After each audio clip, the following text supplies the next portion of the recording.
Mike Granger's a great friend of mine down at GT Motorcycles in Plymouth, and earlier in the year he brought his Gen 1 booster up to us that he'd just got the engine back in and wanted me to set it up.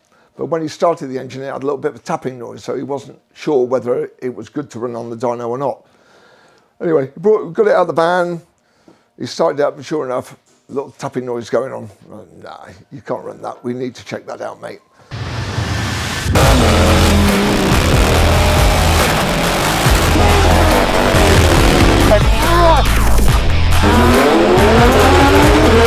Yeah, not waiting for any lag to disappear.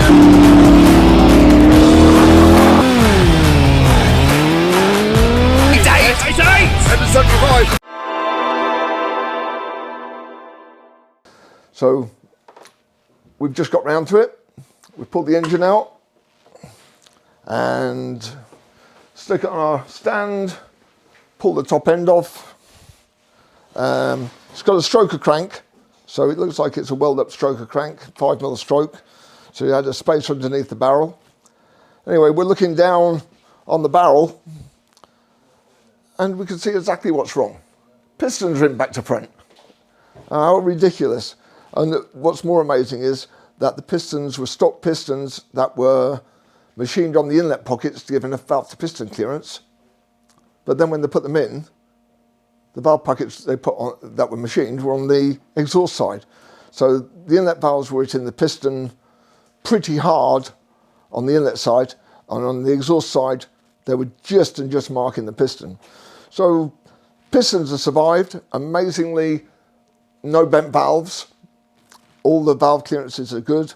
So through not running and through being cautious and realizing that something must be wrong, we've saved what would have been a very good motor if it's built properly. So now we're rebuilding. I'll show you the pistons and you can see the marks, and we've got a nice little photo of it as well. Okay, so this is one of the pistons. As you can see, somebody's made a lovely job of machining a little bit more clearance for the valves on the inlet side. And the inlet valve's been whacking the crown of the piston on this side. So the head was this way round, exhaust there, inlets here, so the inlet valves were whacking in there, and the exhaust valves were just catching there. Can you see that tiny mark? And every piston's the same. So the professional company that did the job, well done for getting it wrong. Nice job on the machining. We'll put it right for Mike, and then we'll set it up on the dyno like he wanted. So we've got Sean's Atom here. It's already supercharged 2.4. It's aerial supercharger, but he wants more power, so he's going for our C38 Rotrix unit to be put on this. But it's coming with a misfire, and I've just been trying to isolate what's going on. So clean the plugs. Plugs got good spark on all plugs. Check the connectors on the injectors because they're notorious for playing up. Put a node light on them, got a good spark on, a good current on each, shall I say, a good signal on each injector. So I've taken the injectors out and I've swapped the injectors from left to right, and lo and behold, the misfire has changed from number 2 cylinder to number 3 cylinder, so we've obviously got an injector that's down. So the next thing is to see if we can recover the injector, back flushing it and ultrasonically cleaning it. So I'm going to take the injectors out, put them on our test, see if I can recover it. If I can't recover it, I'd really like to do a base run, so I'll probably put a new set of injectors in, because I don't like running a motor on a new supercharger setup without knowing that the motor's in good nick to start with. So next thing is injectors out, almost there, injectors out, and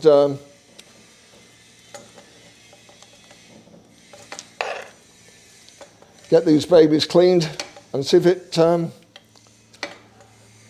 sorts the problem. Right, so we're on the injector cleaner. We're flow testing them to see what's wrong. And as you will see on the high-speed test, oh, no injector, no fluid flowing through that one at all. These three look like they're all firing about the same amount. and yeah, within a nats they're all flowing the same. So we've got one injector that's trouble. So we'll see now if we can recover it. Next job. Okay, so we took the 4 injectors out, flow tested them, one injector totally bad. Ultrasonically cleaned it, back flushed it, could not get it to work. So thought, well, it's having bigger injectors anyway, let's stick the bigger injectors in now. Well, that's great, except for I needed to hardwire them, so I've hardwired the plugs, different type of injector plug, 1000cc injectors. I still want to run it with this supercharger on, so it means I've got to upload the map that's in the ECU to my laptop on Flash Pro, and then fine tune that with the bigger injectors so that I can get the best out of this as it came in. And that'll be a fair test against our Supercharger kit once we pull all this off and put that on. Of course, installing Flash Pro, first thing the software does is go for an update. So we've been waiting for 20 minutes now for it to update. It's nearly there. Once it's updated, I'll see where we are on the car, see how rich it's running, remap it to suit, get the base run, and then we'll get stuck in and put our Supercharger kit on it. Gav's been really busy on Mike's booster engine. He's got the pistons back in. Now he's just putting the cylinder head on the stand and checking the valve to piston clearance, because we can't leave anything to guesswork. We make sure everything's right. So come and have a look and see where he's got to. Okay, so pistons are now in the right way round. So cutouts for the Yoshi cams are in it. Somebody deemed that it needed to have the valve cutouts deemed, so they're fractionally deemed. It's a nice job. Somebody did a nice job on that. Exhaust side is now pointing to the exhaust, and that's all installed, ready to go. And Gav's now got the cylinder head going on the stands. Stick one cam in at a time. Stick one cam in at a time. Check all the valve clearances, make sure they're 100% before he assembles the head onto the engine. So, might get the engine finished before the end of play today, which would be really good. You might wonder what he's doing here with these spacers. Basically, we've got silicone sealer on here, so we're pulling the barrel down so the silicone squeezes out to its maximum. And then when we put the cylinder head on, it's all going to settle quite nicely. Okay, so this Atom came in as a non-runner. Bit of a long story, but this is our Supercharger kit from something like 12 years ago. So we had a stainless steel bracket, and it's still there. It's still working, everything's still working fine. But he had a problem with his engine, put another engine in, things didn't work, so he brought it to us, found that the injectors were old RC injectors, and they were all seized, so they were just flooding the engine. They weren't actually closing at all. So we put new injectors in it, new set of plugs, Hondata 4-bar map sensor, and I've reflashed it with, or remapped it with the Hondata K-Pro ECU. And she gives us about 380 horsepower, but I've had to limit top speed and limit maximum RPM because somebody put a bigger pulley on the crank. So they're overspeeding the Supercharger by 15%. It doesn't need all the power that would give. That would give somewhere around 20 pound of boost and about 450 horsepower. So we pulled the rev limit back so that we don't make so much boost. He's only using it on the road. It's got more than enough power at 380 brake on the road. But it all needs tidying up now. They've just thrown the Supercharger on this. Nothing's clamped down. All these pipes kept blowing off while I was testing it. It was driving me up the wall. And it's actually blown off down here now.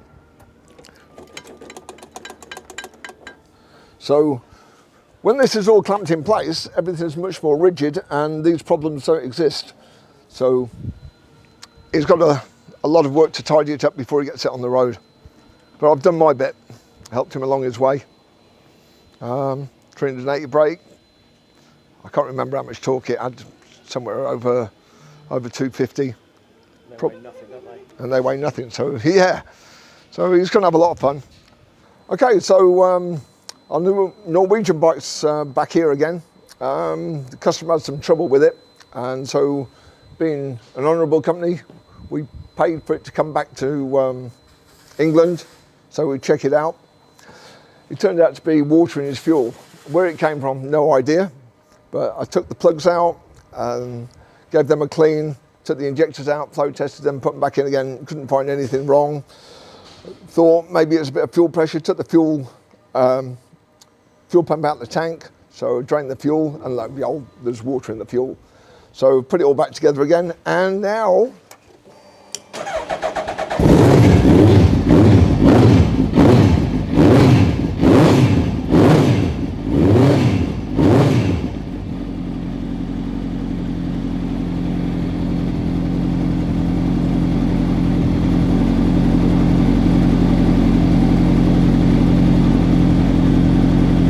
lovely job, eh? Lovely job. Just got to take it all the way back to Hull now so we can go across to Norway. Yeah, and you can tell that this guy really loves his booster, the way it's all put together. It's got lots of nice little bits on it. Levers, bar weights, nice little trim bits. He's painted this gloss black, our Supercharger cover, so that's nice gloss black. And to be honest, it's damped down the noise of the Supercharger a little bit. The belt noise is less with this, so I might take a leaf out of his book and powder coat a few of them.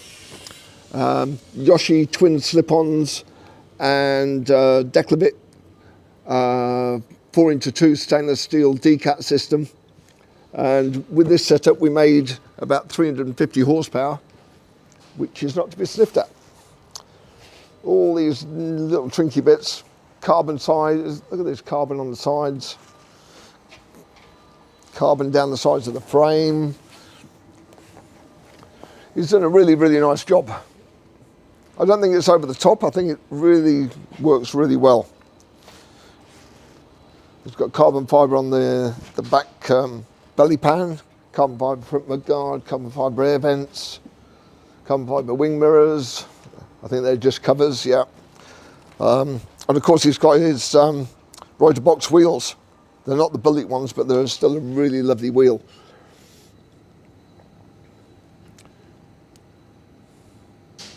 Cool. Yeah, nice job, nice job.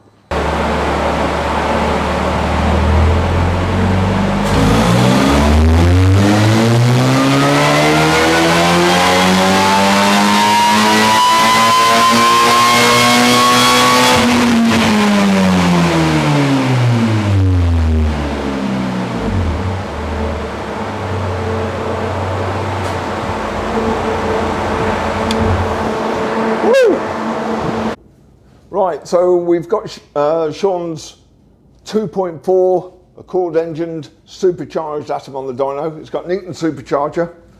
Look at the size of this monster. Huge thing, loads of weight, and a whole 4.5 pounds of boost.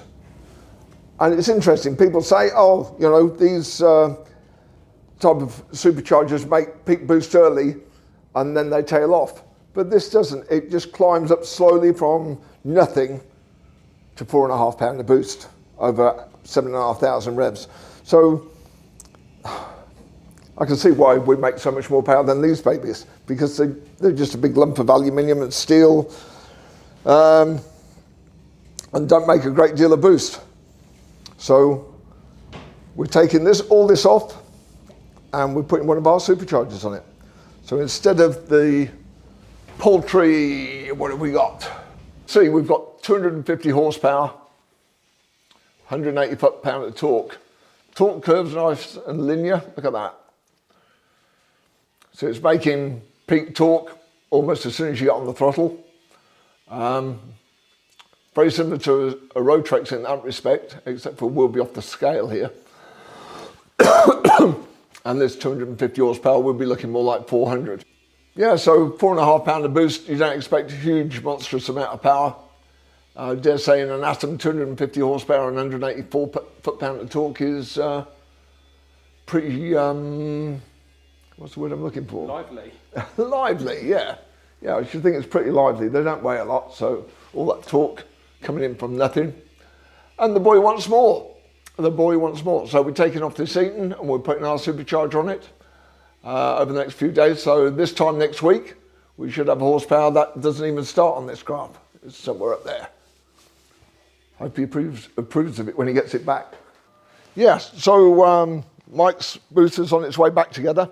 Gavin also noticed on the build that although we've got heavy-duty studs and nuts, there are no washers under the nuts, just crackers. And we were very, very lucky not to have to lap any of the valves in to any extent. There's just one valve that leaked a little bit. We took it out and there's a bit of muck on the seat, so give that a light lap and put that back together. So the next job is putting the cams back in and doing the cam timing.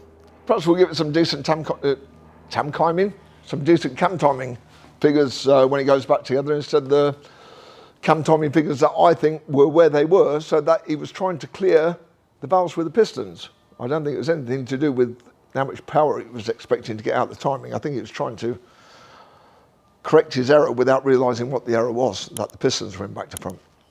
That's my gut feeling.